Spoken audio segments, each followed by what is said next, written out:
You were never meant to trade your time for survival. That's not living. That's economic slavery dressed as responsibility. You wake up, go to work, repeat. You sell your most precious resource, your time, for the illusion of stability. And the cruel part? The system doesn't even hide it. It markets it as virtue. They call it hard work. But what it really is maintenance of dependence. Most people don't work because they love what they do. They work because they're afraid of what happens if they stop. That's not freedom, that's survival. And survival, by design, leaves no room for evolution. You can't evolve when all your energy goes to staying alive. You can't dream when every dream is priced by the hour.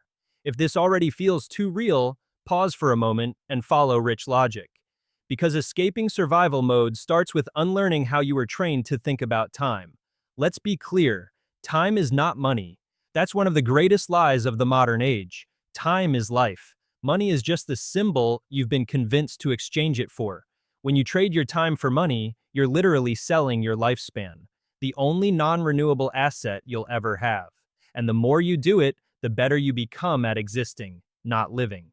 The system you live in was built to keep you trapped inside this exchange. From the moment you're old enough to understand the concept of earning, you're taught a formula: time, money, effort, worth, obedience, security. You're never taught leverage, you're taught loyalty, because the system needs your time to survive. It can automate machines, it can outsource labor, but it still feeds on human hours. That's why they call it the workforce. You are the force that keeps it running. The average person spends 40 years trading time for survival, hoping to buy back the freedom they gave away. That's like selling the steering wheel and then complaining you can't drive. It's not bad luck, it's bad design. Because schools never teach you about leverage. They teach you how to earn, not how to multiply. They don't teach you systems, they teach you submission. You were programmed to become reliable, not free. So what's the way out? One word: leverage. Leverage means separating your income from your presence. It means building something once that works 1,000 times. Every wealthy person understands this truth. Money doesn't buy freedom. Leverage does. There are only 3 ways to stop trading time for survival: people, systems, and capital. 1. People. You can multiply yourself through others. That's what business owners do. They hire, delegate, and lead, not because they're lazy, but because they understand that the value of a leader is not in doing everything, but in building the people who can. You can't scale your time, but you can scale your impact. Most people never do because control feels safer than freedom. They think, no one can do it like me, which is just another way of saying, I'm scared to let go. But every hour you refuse to delegate is an hour you volunteer for captivity. 2. Systems. The second form of leverage is automation. A system is a silent employee that never sleeps. It's a machine, a website, a piece of code, a structure. Something that turns repetition into independence. The poor trade time for consistency. The rich trade systems for scalability.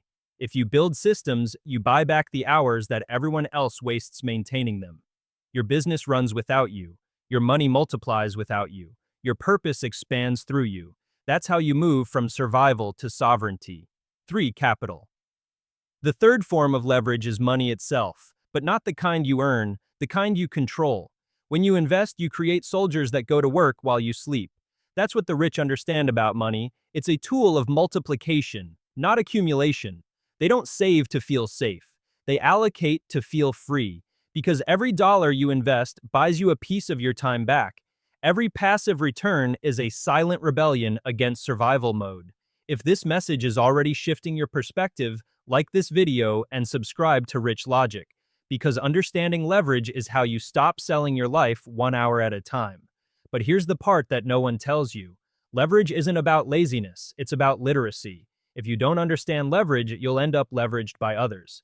That's why employees work for business owners and business owners work for investors. The hierarchy of freedom is built on one question: whose time are you buying and who's buying yours?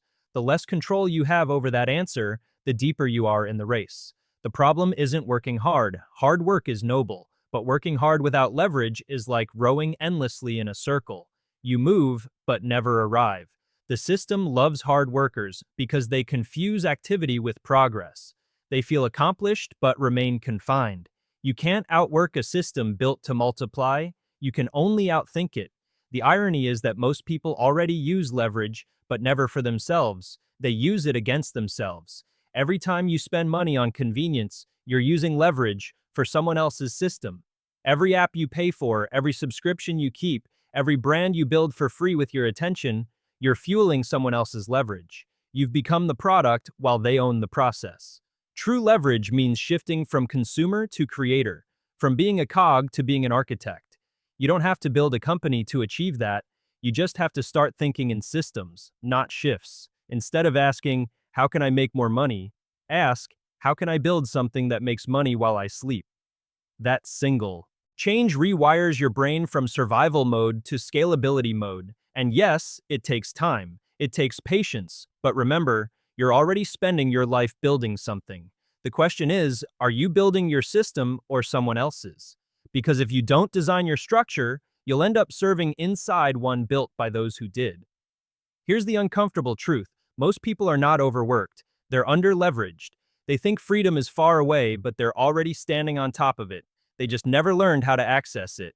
Freedom isn't a destination, it's a design. You don't earn it, you engineer it. Let's talk about what leverage looks like in the real world. A YouTuber monetizing a video they made once. That's leverage. A writer earning royalties from a book. That's leverage. An investor earning dividends. Leverage. A business owner with automated fulfillment. Leverage. A software developer selling a subscription. Leverage. In each case, the person built something once that works again and again without their presence. That's the secret the system hides in plain sight. Because once you have leverage, you stop being dependent on their machine, you become the machine. The danger of survival thinking is that it blinds you to the bigger picture. When you're constantly chasing bills, you forget to build bridges. Survival mode doesn't let you plan, it only lets you panic. And panic is profitable. For the system, not for you. That's why the media keeps you anxious. That's why society glorifies struggle. Because the longer you feel unstable, the longer you'll keep running in circles. But here's the paradox. You don't escape survival by rejecting work. You escape it by repurposing it. You build leverage inside your job. You study your industry from within. You identify what can be automated, delegated, or scaled. You treat every task as data for your own system.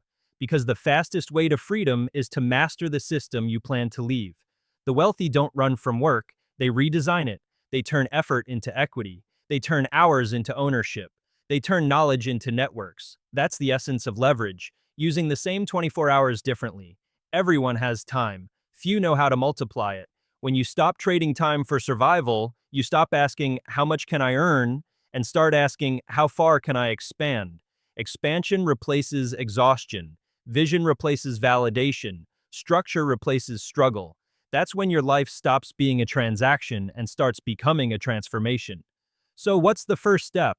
Build one system, just one, that pays you without your presence. It could be digital, creative, financial, or relational, but it must multiply something that doesn't require you every second. Then repeat. Every system adds a layer of independence. Every stream adds a degree of leverage. And eventually, your time stops being a currency. It becomes a choice. You don't stop trading time for survival by working harder. You stop by building smarter. Because freedom isn't about quitting, it's about creating. Creating assets, systems, ideas, and impact that outlive your daily grind. That's the real definition of wealth. Not how much money you have, but how many hours of your life are truly yours. You were never meant to live on a clock. You were meant to create your own rhythm. And the moment you stop measuring your value by the hour, you'll realize what you really sell isn't time. It's potential. And potential, once leveraged, is infinite.